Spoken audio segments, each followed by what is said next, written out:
Halloween, innocent fun or dangerous lie?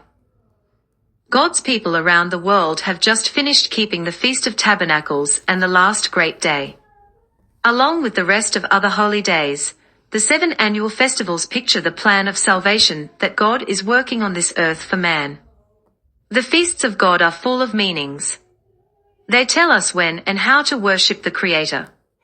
They are called the sign between God and His people. They clearly identify our God by name. They are the Feast of YHWH. Keeping these feasts enable God's people to never forget the identity of their God. Unfortunately, Satan the devil has done an excellent job in deceiving the mainstream Christianity into believing that the laws of God, including the feasts, are done away, nailed to the cross at the death of Christ, therefore not important for Christians today. In his plan, the arch-deceiver Satan replaced the biblical holy days with counterfeit pagan festivals such as Christmas, Easter, Halloween and Valentine, which have nothing to do with God of the Bible, but have everything to do with the Babylonian mystery religion.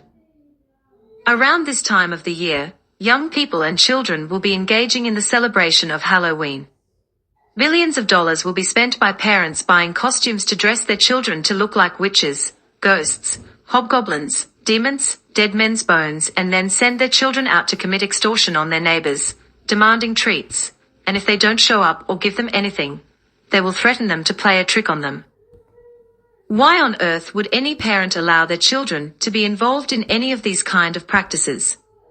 I thought parents should be teaching their children on the importance of earning something through hard work, not by tricks. This holiday turns children into extortionists. A person might say, "Come on, this is just innocent fun for kids. Why make a big deal out of it?" Right, but is it all that clean and innocent? If we look at the origin, customs and practices of Halloween, we will find a more sinister and dangerous demonic root in this festival. It's called Halloween because it falls on the eve of All Hallows or All Saints' Day. The early Catholic Church has a tradition of dedicating a day to honor all the dead saints who have lived and sacrifices their lives for the service of Christians and other people. The number of the martyrs became so great that the Catholic Church ran out of days on the calendar. Instead of dedication a day for each saint, they picked one day in the year to remember all the dead saints. And that's how the term Halloween or All Saints' Day came about. However, the practices and customs of Halloween have nothing to do with All Saints' Day. They are rooted in pagan Celtic festival called Samhain. The ancient Celts lived in what is now Ireland, Great Britain, and northern France. They were nature worshippers with many gods including the sun god. They observed their new year on November 1st, which marked the end of summer harvest, the season of the sun, and the beginning of cold and dark winter, the season of darkness. To the Celts, Samhain was the lord of the dead. They believed that on this night, the doors of the abyss, the underworld, were opened, and Samhain would assemble all the evil spirits and release them into world. The demonic spirits would either take on a human or animal form, and the worse evil spirit would take on the form of cats. They believed this was a time of great terror and death, but also of luck and health. So, the Celtic worshippers would try to bribe the Lord of the Dead with gifts and prayers to get good luck and health. They also lit bonfires to scare away the evil spirits and to honor the sun god. So, this is not innocent fun at all. It's a dangerous practice, especially for children. The whole customs and practices of Halloween are all based on a big lie. The first lie is about the underworld, the place of the dead. Where do you think is the place of the dead? It's place not very far from your home.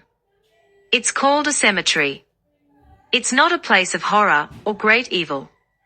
It's a place of quietness, peace with no harm at all. The cemetery has more expression of love by far than most places in our towns.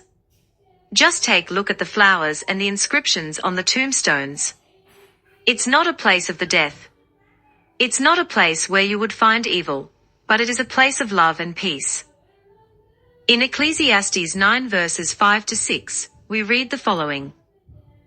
For the living know that they will die, But the dead know nothing, and they have no more reward, for the memory of them is forgotten. Also their love, their hatred, and their envy have now perished, nevermore will they have a share in anything done under the sun. So next time you passed by a cemetery, don't think of it as place of great terror or evil. The love that exists in such a place could not allow for the presence of evil. The second lie about Halloween is the appearance of evil. Many people think evil looks like a man with red suits on horns on his head. However, evil does not look like that. Neither does it look like a skeleton, witches or costumes of Halloween. So then, what does the evil or Satan looks like? Turn to 2 Corinthians 11 verses 12 to 15. But what I do, I will also continue to do, that I may cut off the opportunity from those who desire an opportunity to be regarded just as we are in the things of which they boast. For such are false apostles, deceitful workers, transforming themselves into apostles of Christ. And no wonder. For Satan himself transforms himself into an angel of light. Therefore it is no great thing if his ministers also transform themselves into ministers of righteousness, whose end will be according to their works. By Bible's definition, evil can look fair, handsome, smooth, maybe even beautiful. It can even take on angelic appearance. Evil can even be religious. So, this whole thing of evil looking like skeletons and witches is just another big lie about this day. Apart from the lies of Halloween, the God of the Bible warned his people not to participate in celebrations with pagan origins. The Bible condemns pagan practices. In Deuteronomy 12 verses 29 to 32. When the Lord your God cuts off from before you the nations, which you go to dispossess, and you displace them and dwell in their land, take heed to yourself that you are not ensnared to follow them, after they are destroyed from before you, and that you do not inquire after their gods, saying, how did these nations serve their gods? I also will do likewise. You shall not worship the Lord your God in that way, for every abomination to the Lord which he hates they have done to their gods, for they burn even their sons and daughters in the fire to their gods. Whatever I command you, be careful to observe it, you shall not add to it nor take away from it. In conclusion, brethren, Halloween encourages parents to lie to their children and teach them bad behaviors of tricking people into give them things that they did not earn. As parents, we should teach our kids the importance of hard work and honesty. The whole festival is based on series of lies. The father of lies, Satan the devil, the real Samhain, the one who has power of death, the Lord of the dead, Hebrew 2:14, wants us to base our lives and that of our children on lies. The customs of the Gentiles are indeed futile and vain.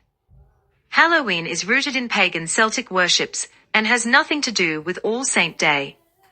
It might appear innocent and fun, but it's a dangerous lie that Satan wants our children to focus. So, young people, stay away from Halloween.